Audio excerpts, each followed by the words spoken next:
Bonjour mesdames et messieurs et bienvenue à cette émission spéciale Retour sur le Congrès eucharistique international à Dublin en Irlande.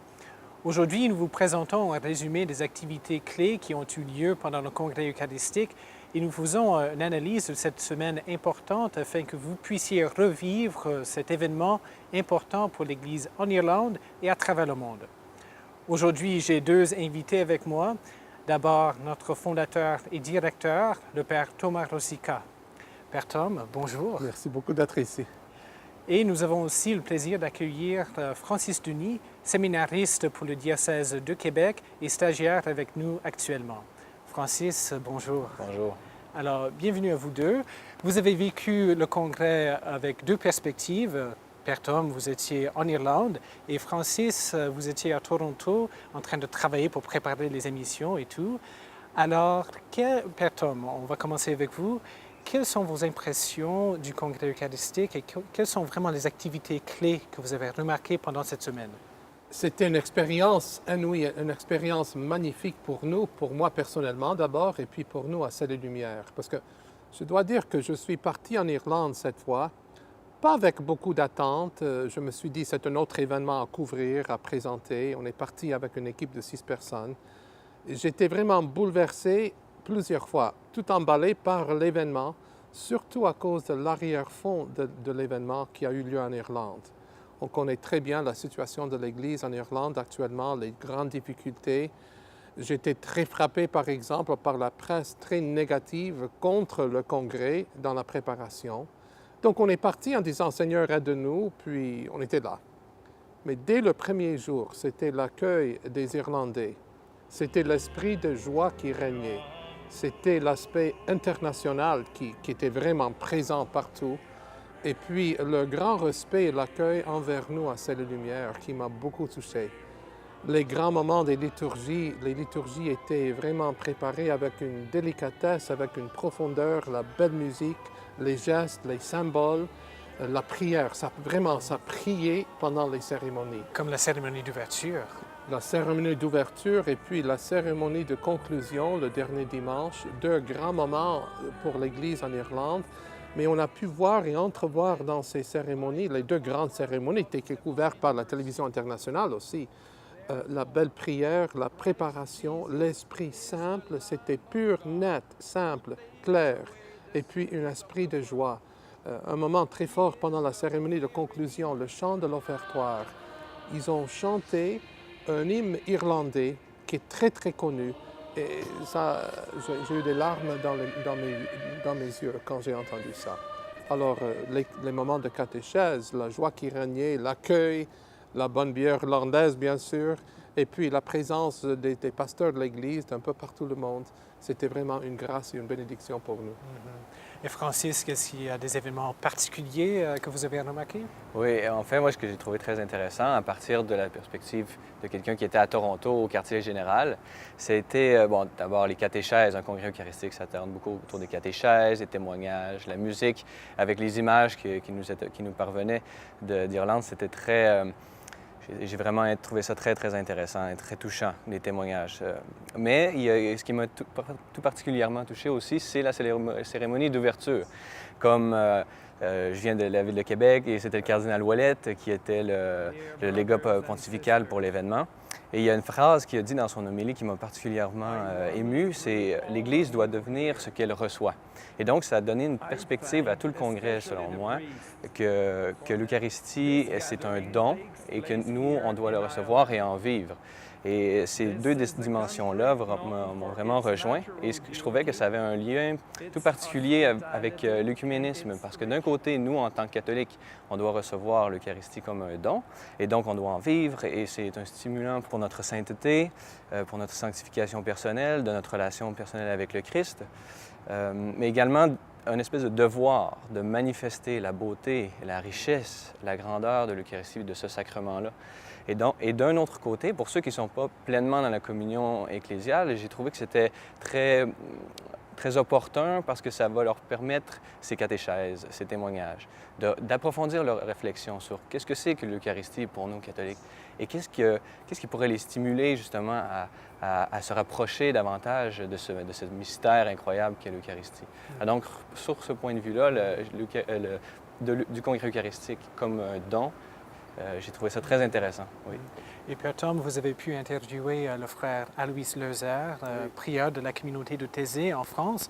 Alors, comment est-ce que ce thème de l'écuménisme était important dans cette discussion avec lui que vous avez eue? Je dois dire que la conférence du frère Alois était parmi les plus belles conférences qui étaient données. D'abord parce qu'il a un sens profond de l'écuménisme.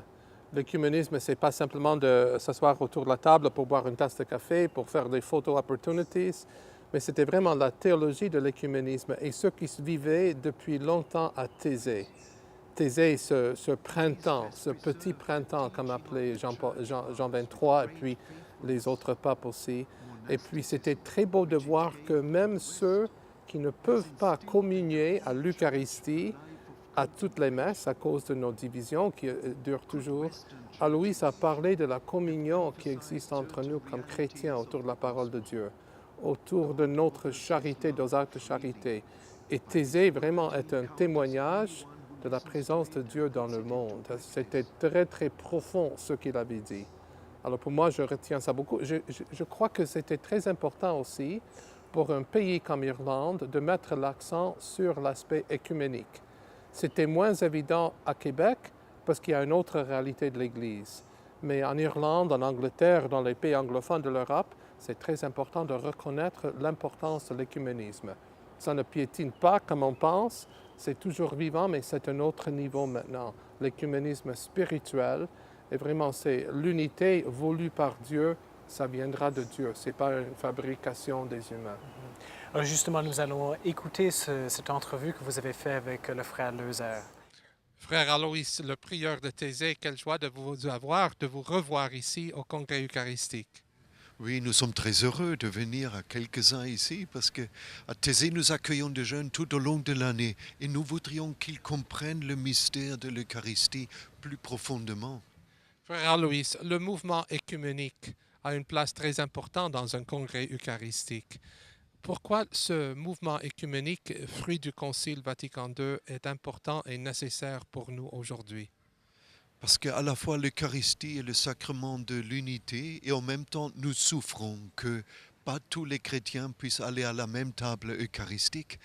Alors nous devons chercher, c'est une question qui doit nous travailler. Nous ne pouvons pas nous habituer à cette séparation et je suis très heureux qu'il y a une dimension écuménique qui a été donnée à ce congrès eucharistique.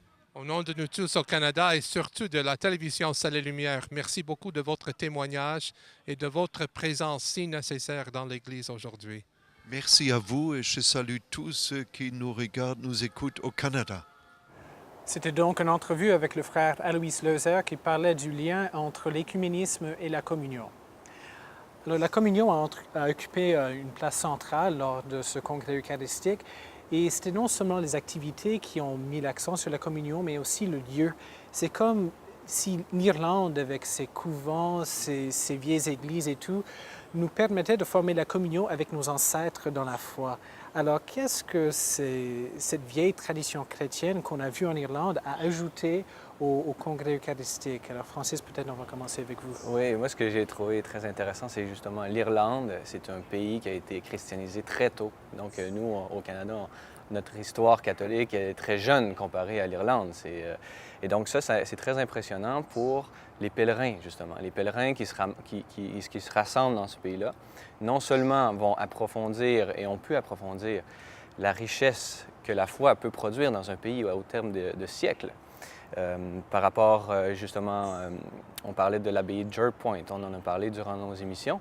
L'abbaye de Jerpoint est un bon exemple de comment la foi catholique elle a traversé plusieurs difficultés durant son histoire, et spécifiquement en Irlande, et comment elle est passée à travers. Et donc, ça apporte des éléments qui peuvent être une lueur d'espoir pour l'Irlande et l'Église en Irlande, d'un côté. D'un autre côté, les pèlerins eux-mêmes, allant en Irlande, peuvent retrouver quelque chose de leur propre patrimoine. Je donne un exemple. L'Église d'Irlande, la confession, et dans les confessionnaux et tout ça, ça vient de l'Irlande. C'est des moines irlandais qui ont introduit ça sur le continent européen et après ça, aujourd'hui, c'est une pratique presque universellement reconnue dans l'Église. Et donc, pour tous les chrétiens, tous les catholiques de partout dans le monde se retrouver là, je pense que ça a été une expérience de retrouver les racines profondes des pratiques qui constituent leur vie de foi. Oui.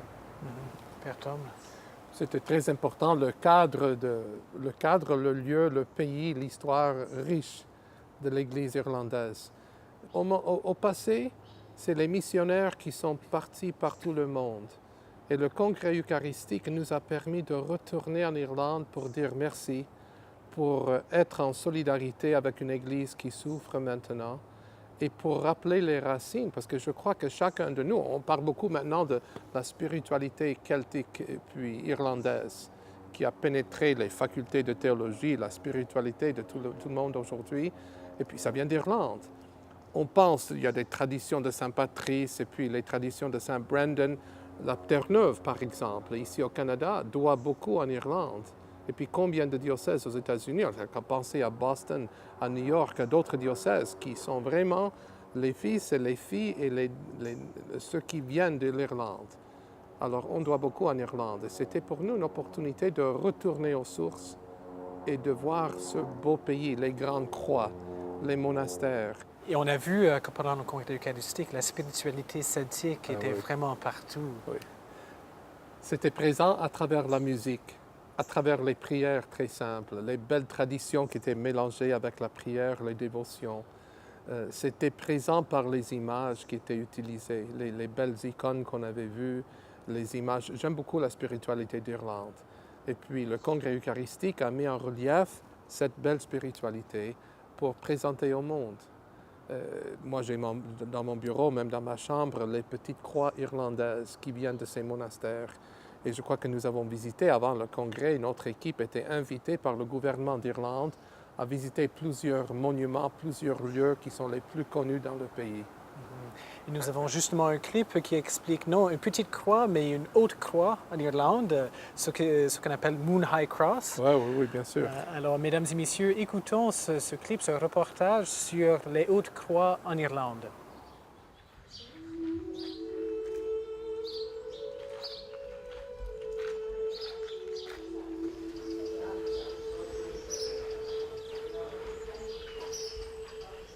So here we are at Moon High Cross, and Moon High Cross is a great example of the high crosses of Ireland.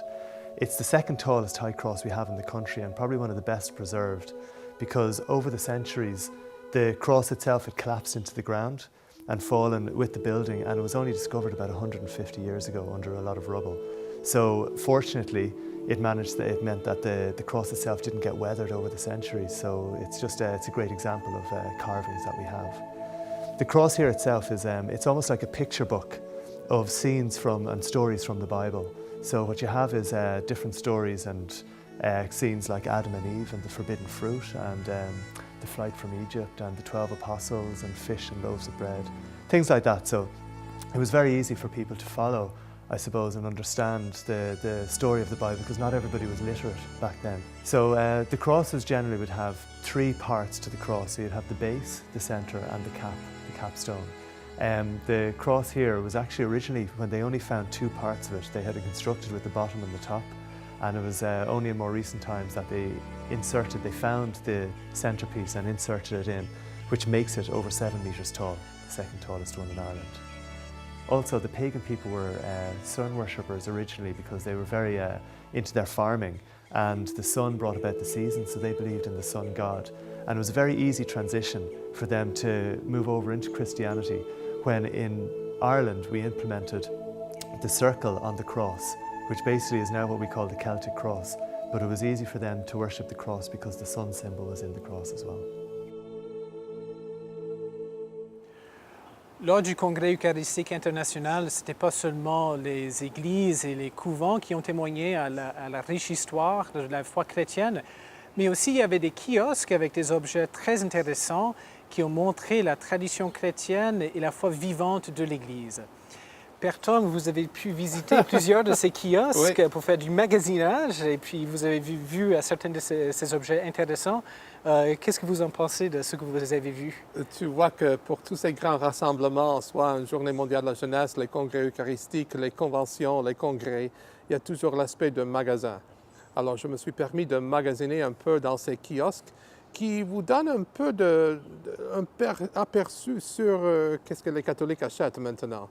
Alors, on a vu les ornements des prêtres, on a vu n'importe quoi à droite et à gauche, puis les choses à manger, les choses à brûler, les livres, les ornements, même les poupées liturgiques.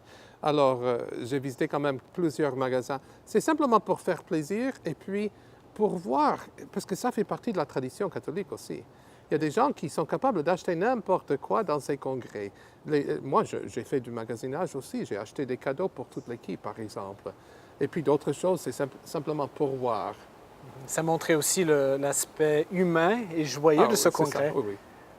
Dans le centre d'achat religieux, le grand marché, supermarché des articles religieux, on voyait un peu de tout qui était là. Et puis, il y avait un très bon esprit qui régnait. Alors, nous allons écouter un clip, un reportage que vous avez fait sur des objets très intéressants à un des kiosques. Alors, mesdames et messieurs, écoutons ce clip du Père Tom qui nous présente des objets religieux très intéressants. Now, one of my favorite shopping spots in Ireland is the Wild Goose Studios. I couldn't make it to their headquarters. Their headquarters came to us here at the Eucharistic Congress in Dublin. I want to show you some of their products. These are among my favorite souvenirs of Ireland. This wonderful bronze plaque with a quotation by the famous psychiatrist Carl Jung: "Who looks outside dreams, who looks inside awakens." Now tell me if that's not a profound statement. Who looks outside dreams, who looks inside awakens. But there's another one for you Latin lovers, you more traditional types. I want you to take a look at this one. Vocatus atque non vocatus Deus aderit, which is bidden or not bidden, God is present. Now, isn't that something? You should all have this on your doors, in your churches, and in your sacristies. Look at these beautiful crosses, these wonderful objects. Wild Goose Studios, they're called gifts for the imagination. In a little while, we're going to start carrying their product line through our Salt and Light television network. Take a look now, whet your appetites. These are worthy souvenirs of the Emerald Isle.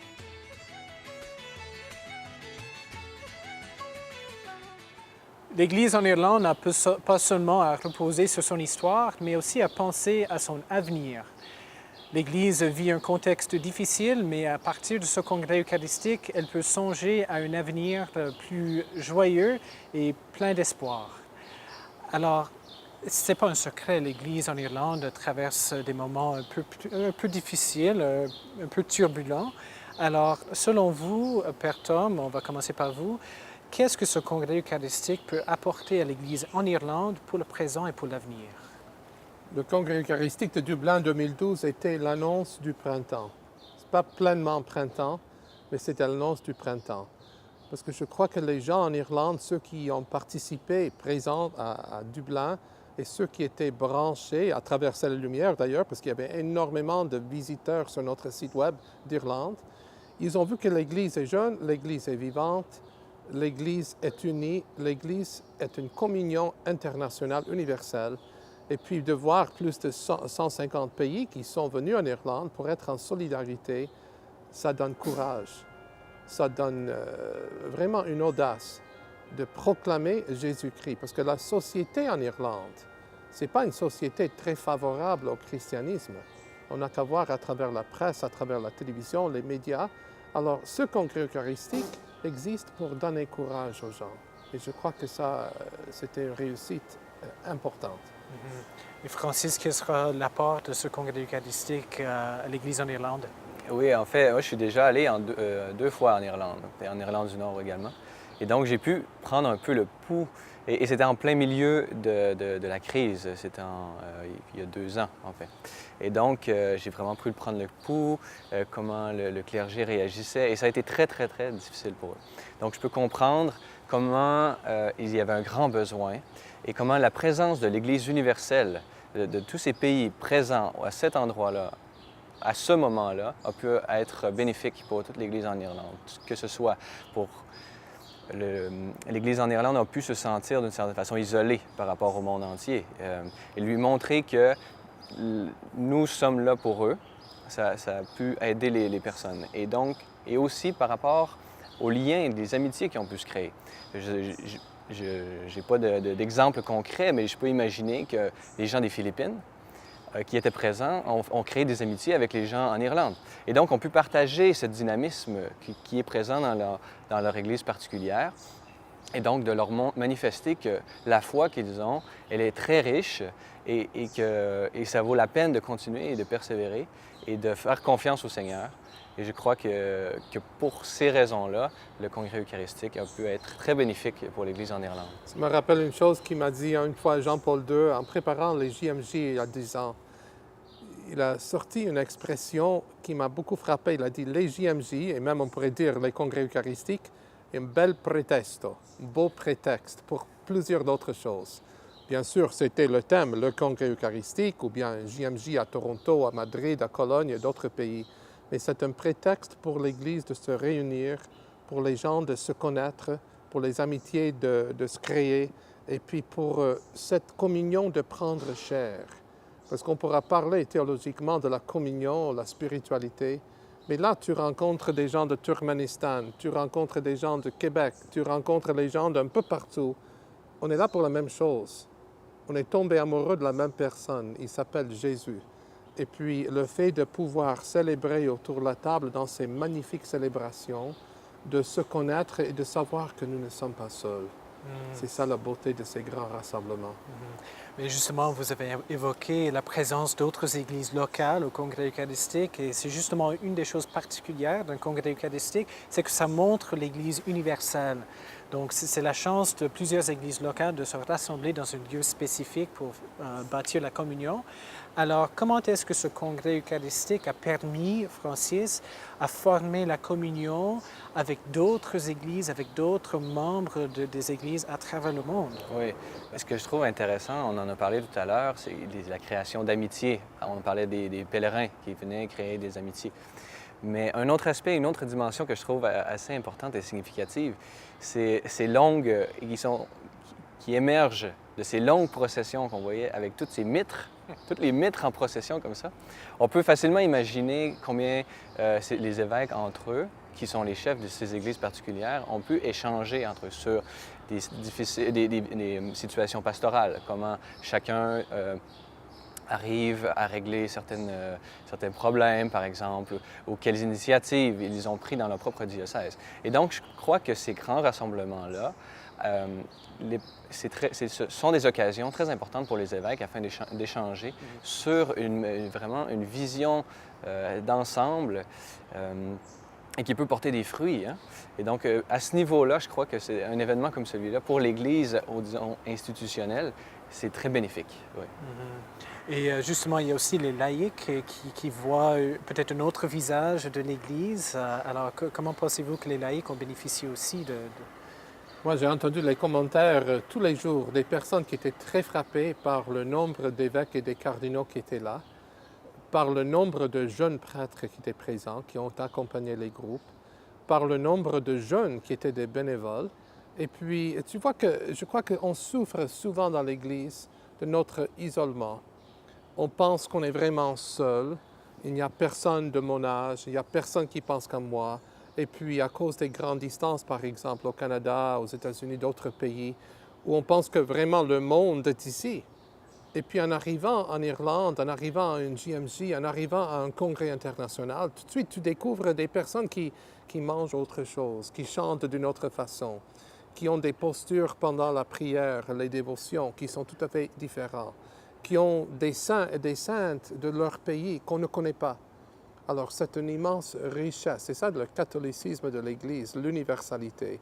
Et je crois que chaque rassemblement, chaque grand moment comme ça, comme un congrès eucharistique, comme un JMJ, comme un congrès sur un certain thème, c'est formidable pour favoriser l'universalité de l'Église, pour créer la communion. cette communion avec le Christ, avec l'un l'autre. C'était ça le thème du congrès à Dublin. Et ce congrès eucharistique a permis à une délégation particulière de s'ouvrir sur l'Église à travers le monde. Il s'agit de la délégation de Turkménistan. C'était une très belle histoire. Alors, nous allons maintenant écouter une entrevue avec deux pères, deux prêtres qui font du ministère en Turkménistan. Magnifique. So before us, the Catholic priest was permanently, I think, about 80 years ago. So was big gap. So many people didn't know even what does mean to be Catholic. They knew only the Catholic priest from the television, the color and the cassock. So we are a little bit. It was kind of exotic for them, you know. But it was fantastic to see that church is born again, and now it's over 100 people, but still a small church. But if we remember, the beginning was no one. Now it's over 100. It means I think it's big dynamic in this country. We are very happy that our people has possibility to come to Europe, to see churches, to see priests, monks, sisters in the cassocks. Somebody from our group never saw the real church. So this experience, and of course experience of Catholicity, of the church is universal, that they are more Catholics than 140 in the world. So we see them here. So this experience that we are in this family, in big family of Roman Catholic Church, it makes us happy. And you know, it's very interesting to see other countries, Europe, to meet the people here, to speak with them. Every day God is giving us some very interesting dialogue with the people we meet here during the Congress Eucharistic.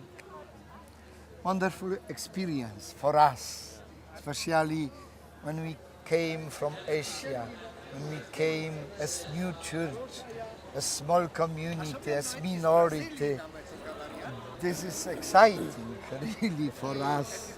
For them, as Father Andrzej said, it's very important to feel that we are not some sect. We are the part of the Catholic Church. This is very important because if you live only alone, you are thinking that you are alone. Nobody is interested about me. But no, the church is bigger than our community.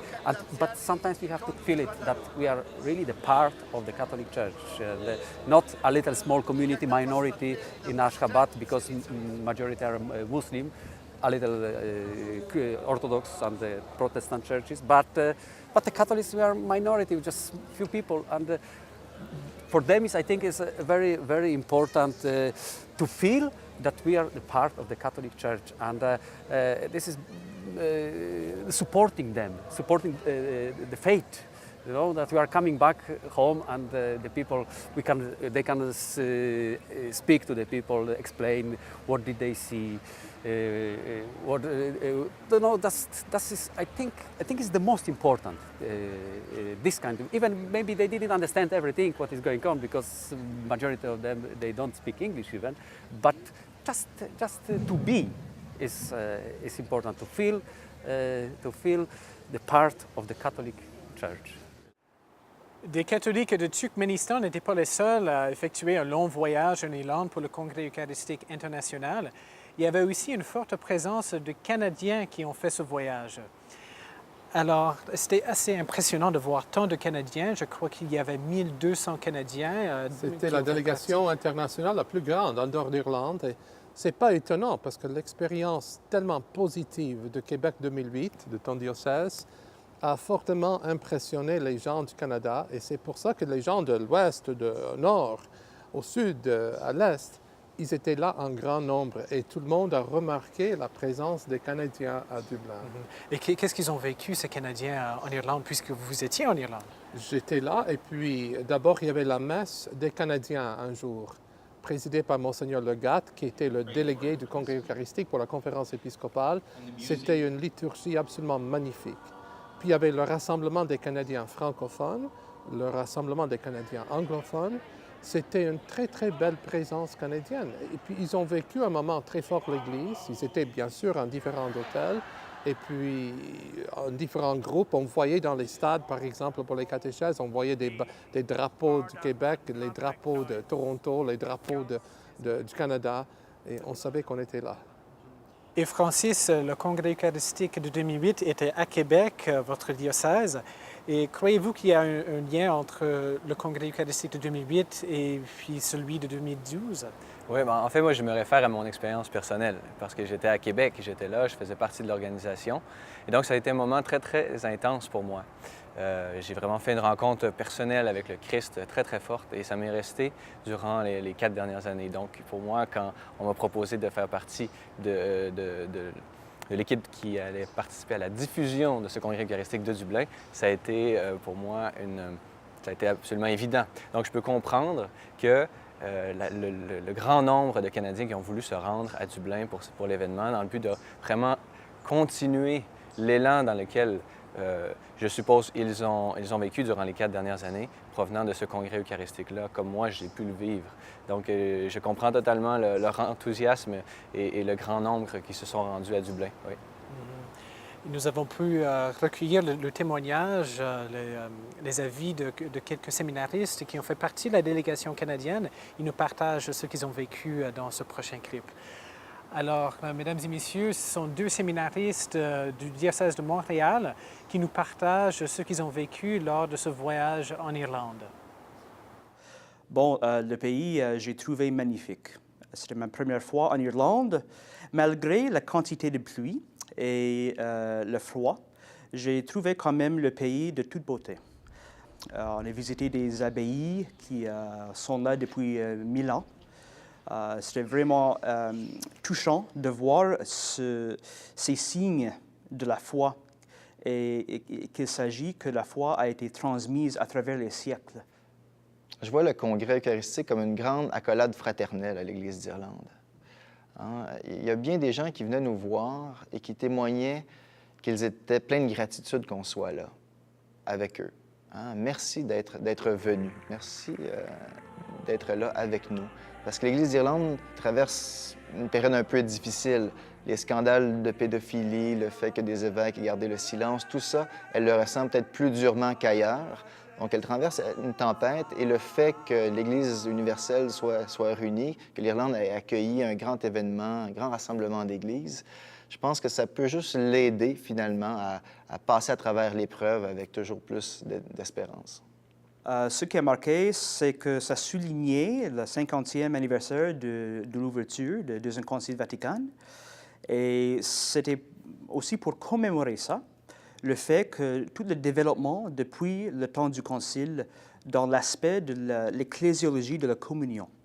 Comment est-ce qu'on s'aperçoit comme Église de vivre en communion avec nous autres, mais aussi et surtout avec le Seigneur qui est le fondement de l'Église dans son esprit. Alors c'est ça l'Église, c'est la communauté de Dieu, et avec le sacrement de l'Eucharistie, avec sa source d'unité, c'est là-dessus qu'on bâtit notre communion. C'est une communion dynamique et vivante. Je dirais que c'est la place donnée à l'œcuménisme. Tant dans le symposium que durant le congrès, il y a eu une journée consacrée à l'œcuménisme. Et ça m'a agréablement étonné. Je dois admettre que les journées où j'ai trouvé les conférences, les ateliers les plus intéressants, c'était lors de ces journées œcuméniques-là. Je trouvais qu'il y avait de l'air frais. Il y avait des perspectives qui venaient de l'extérieur. On était face à des questions un peu plus confrontantes. J'ai bien aimé les périodes de questions aussi lors de ces journées. Et pour moi, ça m'a envoyé le message positif que l'Église était à l'écoute et que nos frères et sœurs protestants, anglicans, orthodoxes avaient beaucoup de choses à nous dire et leurs interprétations étaient très pertinentes si on veut que l'Église soit pertinente dans le monde d'aujourd'hui. Bon, ça m'a fait réfléchir beaucoup sur l'importance et le don qui est l'Eucharistie, son centralité dans notre foi et comme disciple de Jésus, comme c'est essentiel pour être capable de suivre le Seigneur dans la vie. C'est notre source de force, source de vie spirituelle et comme un mémorial du mystère pascal, ça nous indique que le Seigneur est toujours présent, comme il avait dit juste avant son ascension. Il dit « Je serai toujours avec vous jusqu'à la fin du monde, jusqu'à la fin des âges ». Alors, c'est ça la preuve que le Seigneur est toujours avec nous. Et il nous appelle de nous unifier avec lui pour qu'on soit rendu comme ses bras, ses mains, ses pieds, son visage pour le monde, pour annoncer Jésus-Christ aux autres et de lui montrer son visage. C'est donc deux séminaristes de Montréal qui nous ont partagé ce qu'ils ont vécu en Irlande pendant le Congrès eucharistique international. Francis, est-ce qu'il y avait quelque chose dans ce qu'ils ont dit qui t'a frappé et qui vous a frappé? Moi, ce qui me frappe à première vue, c'est vraiment comment l'Eucharistie crée la communion. Mais cette communion entre nous et avec Dieu permet justement de raviver cette foi-là qui est présente en Irlande depuis des siècles et qui pouvait, comme on en a parlé plus tôt, avoir peut-être perdu de son feu, de son énergie durant les dernières années. Mais également, ce feu-là qui allait revivre d'une certaine façon, se rallumer, allait porter justement les gens à se réconcilier entre eux. Et je pense que c'est très, très important dans le processus de guérison avec Dieu et entre nous, que cette réconciliation-là. Et je crois que la communion et l'Eucharistie, il n'y a rien de mieux pour participer et aider à ce processus. La plupart des bonnes choses ont toujours un commencement et une fin. Alors, la fin du Congrès eucharistique, c'était évidemment la cérémonie de clôture, mais c'était vraiment le sommet de ce Congrès eucharistique international. Alors, Père Tom, vous étiez au stade, à Croke Park. Alors, comment était l'atmosphère lors de ce congrès? C'était très, très beau. D'abord, il faisait froid, puis le risque de la pluie qui était toujours là, ça régnait toute la semaine. Mais il y avait une ambiance, un esprit très familier, très positif, très joyeux, quasi 70 000 personnes qui étaient présentes. C'était un rassemblement au niveau national et puis ça a beaucoup surpris les gens d'Irlande, les Irlandais. Même la presse très critique et cynique était très bouleversée. J'étais avec les journalistes, ils ont dit « Comment ça se fait que tous ces gens sont venus ?» La liturgie de conclusion était absolument magnifique, bien préparée. Même ceux qui ont précédé la liturgie, les groupes qui ont chanté, les prêtres d'Irlande que nous connaissons très bien à travers notre chaîne de télévision, les différents groupes de chanteurs à travers le pays. Et puis, le moment que la liturgie a commencé, ils ont descendu le rideau pour dire à tout le monde que maintenant l'aspect de show est terminé et maintenant nous entrons dans la liturgie. Et puis ça, c'était un symbole, c'était un moment très fort. Parce que tout de suite, ça a changé, l'applaudissement, puis tout le reste, dans un vrai lieu de prière. C'était une cathédrale à l'ouverte. Et puis, la musique pendant cette liturgie m'a beaucoup rejoint. Les messages, l'homélie du cardinal Ouellet, bien sûr, le message vidéo du pape. Et puis, c'était très beau, le texte lu par l'archevêque de Dublin, Monseigneur Martin, à la fin, où il a pu résumer tous les grands sentiments, tous les fils de ce congrès eucharistique, en souhaitant que ça soit un nouveau départ pour l'Église irlandaise. Et c'est ça d'ailleurs, on ne peut souhaiter plus que ça. C'est un nouveau départ. Maintenant, on a pris force, on est retourné aux sources, et puis les gens d'Irlande sont éparpillés un peu partout le pays maintenant pour dire que l'Église est jeune, l'Église est vivante. Malgré tout ce qui s'est passé, nous avons un nouveau départ. Et c'est ça la beauté de ces événements. Et lors de la cérémonie de clôture, il a été annoncé que le prochain congrès eucharistique international aura lieu au Cebu, aux Philippines, en 2016. C'était très beau de voir la réaction des Philippines, les gens des Philippines qui étaient présents, leurs évêques, leurs archevêques, surtout Monseigneur Tagle. C'est important parce que Cebu, c'est à côté de Manille, c'est un immense diocèse. Et puis, c'est le diocèse aussi du nouveau saint, bientôt saint Pedro Calungsod. Alors, ce nouveau saint, un jeune laïc de 17 ans, qui était d'ailleurs un des patrons des JMJ de Toronto en 2002, qui sera canonisé maintenant, ce nouveau saint, le 21 octobre prochain. Et c'est beau parce que pour le congrès de Cebu, il y aura énormément de monde. Rappelons-nous que pour les JMJ à Manille, c'était le plus grand rassemblement du monde. On dit qu'il y avait 5 millions de personnes. Ce n'est pas difficile à comprendre aux Philippines parce que c'est un pays profondément catholique. Alors je crois qu'il y aura énormément de personnes. Je ne sais pas combien du Canada qui iront parce que quand même, c'est une longue distance, ça coûte très cher. Mais au moins, c'est un moment pour l'Église aux Philippines de se réjouir et de se réunir. Francis, quelles sont vos dernières impressions de ce congrès eucharistique? La dernière impression que j'ai, c'est que l'image de l'Église va changer d'une certaine façon. Dans les médias, mais dans la pensée populaire, l'Église n'est pas seulement une structure administrative avec une hiérarchie, mais elle est vraiment constituée d'hommes et de femmes, d'enfants qui ont une foi profonde. Et c'est cette foi-là qui compte et qui va ressurgir de ça. C'est des gens de bonne volonté, des gens ordinaires comme vous et moi, et qui ont cette foi-là en Jésus-Christ, au message de l'Évangile, à la présence salvifique du Christ dans les sacrements. Et je crois que c'est ça qui va rester dans la tête des gens qui ont pu participer de près ou de loin au congrès, mais qui ont vu et qui ont pu être affectés justement par tous les témoignages et l'événement général. Je retiens une expression utilisée par le cardinal Tomko, qui était le délégué du pape, le légat du pape pour le congrès au Québec en 2008, où il a dit que l'Eucharistie est une personne. Son nom est Jésus. C'est lui qui nous rassemble. Ce n'est pas un idéal, ce n'est pas une idéologie théologique, ce n'est pas un principe, ce n'est pas la loi. C'est une personne et son nom est Jésus. Et ça reste toujours avec moi depuis 2004, quand j'ai entendu la première fois le cardinal Tomko qui parlait en vue du congrès eucharistique à Québec. Et c'était valable aussi, valide pour Dublin aussi.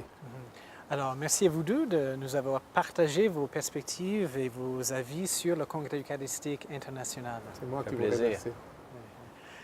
Alors, c'est tout pour ce retour sur le 50e congrès eucharistique international à Dublin, en Irlande. Merci, mesdames et messieurs, de nous avoir suivis. On vous laisse sur ces images provenant des activités du congrès eucharistique international. À la prochaine.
Everyone, I discover beauty in everyone. I discover beauty.